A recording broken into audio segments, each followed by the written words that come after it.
अब दोस्तों आज मैंने 3 खास एक्सपर्ट्स को बुलाया। मैंने हेमंत अत्री साहब को बुलाया, कांग्रेस पार्टी देख रहे हैं क्या स्ट्रैटेजी होगी। अशोक वानखेड़े पार्लियामेंट देखते हैं, उमाकांत बखेड़ा पार्लियामेंट देख रहे हैं 30-35 वर्षों से, उनको बुलाया है। राज्यसभा में भी कई लोगों से बात करिए।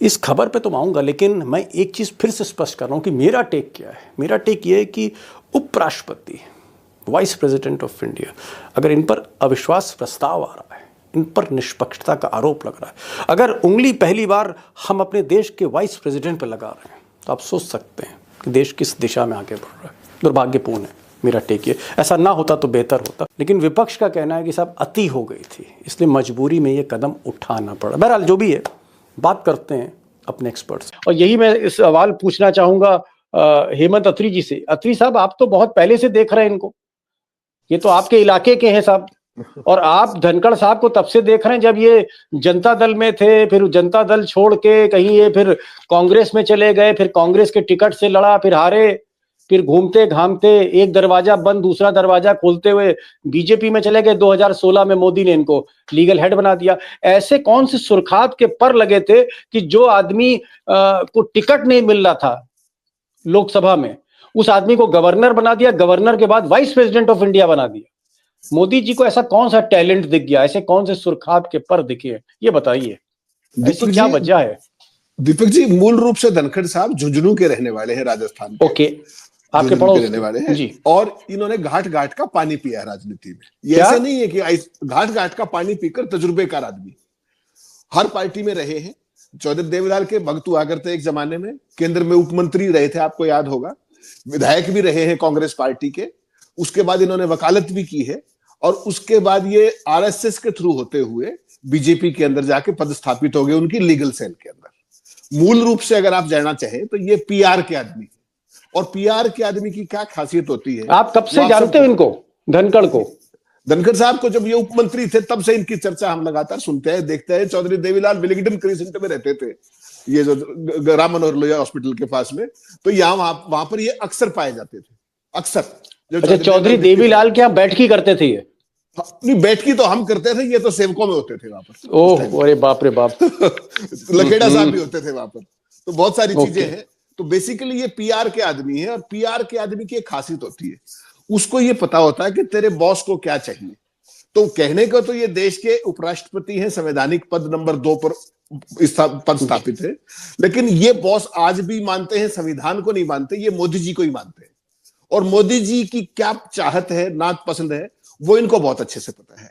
जब ये बंगाल के गवर्नर बन के गए थे, तो इनका जो रोल था, जो इनका अभूतपूर्व शर्मनिरपेक्ष योगदान था एक राज्यपाल के तौर पर, उसका प्राइज इनको मिला था उपराष्ट्रपति के तौर पर, क्योंकि राजस्थान का चुनाव आ रहा था, आपको ध्यान है। तो एक पर्टिकुलर बिरादरी के वोट पाने के लिए इनको एलिवेट किया गया था। और परिस्थितियां देखिए कैसे बदलती है। जब वाइस प्रेसिडेंट इनको चुना गया, तो ममता बनर्जी ने इनका सम्मान करते हुए, क्योंकि ये वहां के राज्यपाल रहे थे, अपने अलायंस का साथ ना करके बीजेपी का साथ दिया इनके चुनाव में। एक तरीके से जो आज ये घटनाक्रम हो रहा है दीपक जी, इसको एक न्यूट्रल अगर आप एम्पायर की तरफ से देखेंगे, तो ये जो कुछ हो रहा है ये बहुत ही शर्मनाक है। हिंदुस्तान के इतिहास में आज तक कभी नहीं हुआ, अभूतपूर्व है।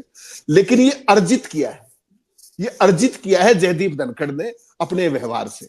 आपको अगस्त ध्यान है, जया बच्चन के साथ इन्होंने किस तरह का व्यवहार किया था चेयर पे बैठ के। जी, आप सेलिब्रिटी हो, आप कुछ भी हो, आप ये हो, मैं चेयर की बर्दाश्त नहीं करूंगा, ये भाषा नहीं होती, संयम रखना होता है। आप अभिषेक मनु सिंघवी का मामला ही देख लीजिए।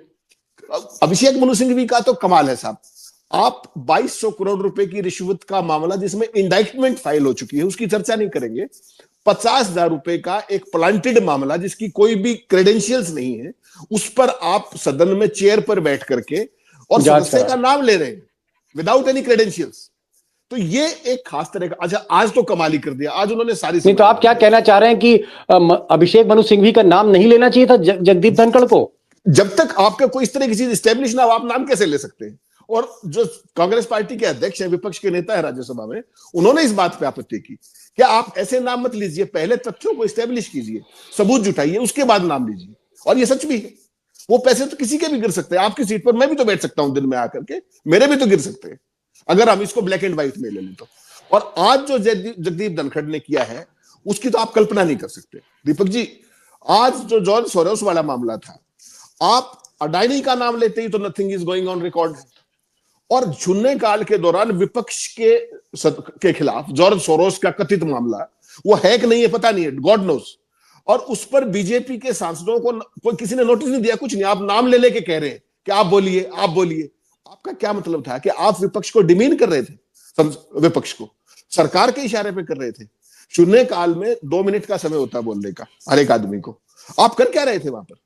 तो आप सरकार की पीआर मशीनरी को हेड कर रहे हैं क्या हाउस के अंदर?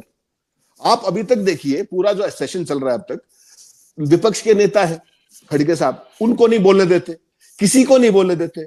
आज वही तृणमूल कांग्रेस भी अविश्वास प्रस्ताव पर साइन करने को मजबूर हो गई, जो अदरवाइज अडानी के मामले में कांग्रेस से अलग दिख रही थी। मतलब समझिए, वही ममता बनर्जी की पार्टी जिसने चुनाव में इनकी मदद की अपने सिद्धांत के खिलाफ जाते हुए भी, उसके बावजूद आज उनकी पार्टी भी साइन कर रही है अविश्वास प्रस्ताव पर। इसके मायने समझिए, ये अर्जित किया है अपने व्यवहार से, अपनी हरकतों से।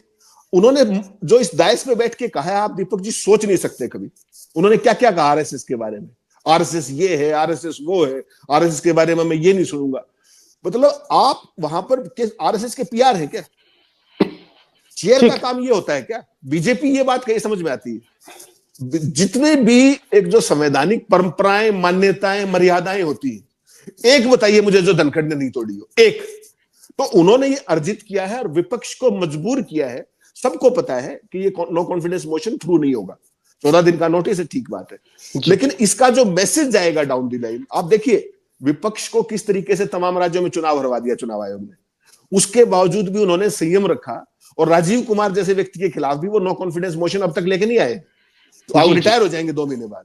लेकिन उपराष्ट्रपति ने उनका गला, जब पानी होता है ना सिर के ऊपर चला जाए, तो विपक्ष के पास कोई विकल्प कहां बचा? और सवाल क्या है, अब ये जो अविश्वास प्रस्ताव पर बहस होगी, सारी बात होगी। एक तो पहली बात तो जयदीप धनखड़ के खिलाफ बहस होगी, वो पद पर नहीं होंगे, कुर्सी पर नहीं होंगे, सामने आसन पे नहीं होंगे, और विपक्ष को वो सारी बातें कहने का मौका मिलेगा जो अब तक रोकी जाती रही रूटीन कोर्स के अंदर। अब क्या कर लेंगे जगदीप धनखड़, और क्या मोदी कर लेंगे? तो इसलिए कई बार कहते हैं कि समझदार दुश्मन जो है ना, वो ज्यादा बेहतर होते हैं। धनखड़ साहब ने केवल इस पद की गरिमा नहीं गिराई, पूरी भाजपा सरकार की चॉइस ऑफ पीपल, उनकी सोच। मोदी जी की क्या खास खासियत है कि वो मोनोलॉग को पसंद करते हैं, तो संसद में मोनोलॉग ही तो करवा रहे जब से जगदीप धनखड़ आए, इनको तो बोलने नहीं देते। तो दिस इज बड़ी बात कही Deepak ji, this conduct is unbecoming of being a vice president और चेयरमैन ऑफ राज्यसभा। अत्री साहब ने कहा कि पानी गले के ऊपर तक आ चुका था, जिस तरह का कंडक्ट था मिस्टर जगदीप धनखड़ का, ये नौबत आनी ही थी, ये लाजमी था, ये होना ही था जो विपक्ष कर रहा है नो कॉन्फिडेंस मोशन। यानी एक तरह का देश के उपराष्ट्रपति का अपमान है। ऐसा नहीं हुआ, एक ऐतिहासिक घटना होने जा रही है इस देश में कि उपराष्ट्रपति के खिलाफ अविश्वास प्रस्ताव। और सबसे बड़ी बात क्या कहते हैं जो अत्री साहब ने कही, वो ये कही कि साहब ये एक समय में दरबारी हुआ करते थे। जब चौधरी देवीलाल की तूती दिल्ली में बोल रही थी और लखेड़ा साहब और अत्री साहब रिपोर्टिंग करने जाते थे पेन और डायरी लेके, तब ये वहां दरबार लगाते थे। और एक दरबारी को इस ओहदे पे पहुंचाने से पहले मोदी को 100 बार। हेमंत जी, मैं लास्ट क्वेश्चन आपसे पूछ रहा हूँ क्योंकि समय हो रहा है।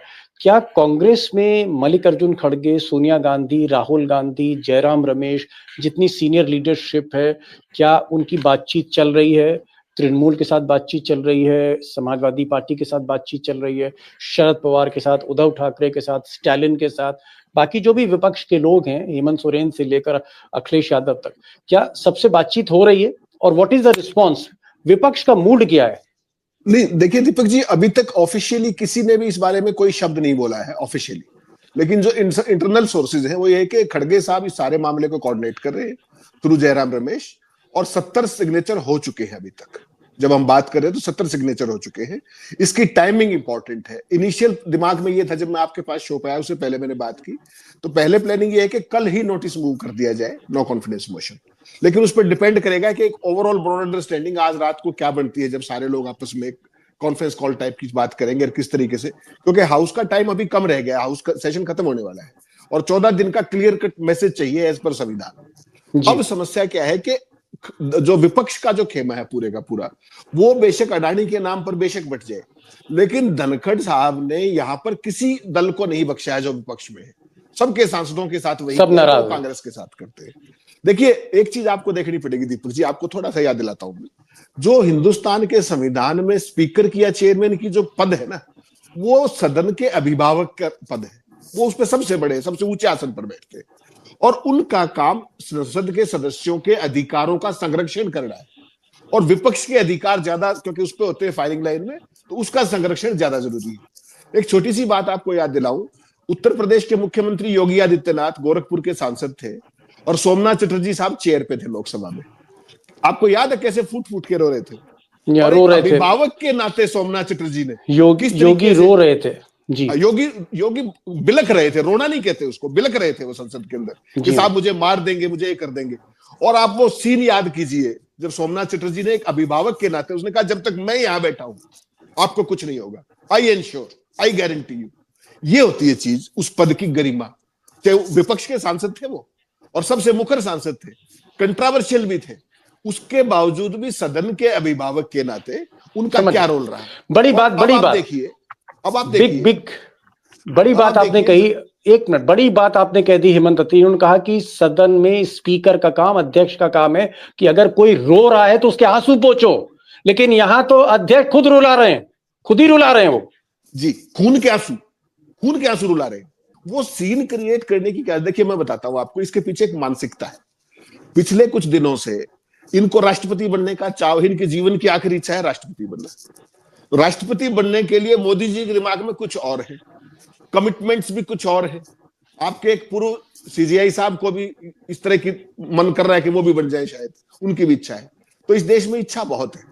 मोदी जी का समस्या क्या है कि जो इन्होंने उनके सामने नंबर बनाने के लिए खेल किया है इस चेयर पे बैठ के, वो आज मोदी जी के गले की आफत बन गया है, पूरी एनडीए सरकार की आफत बन गया है।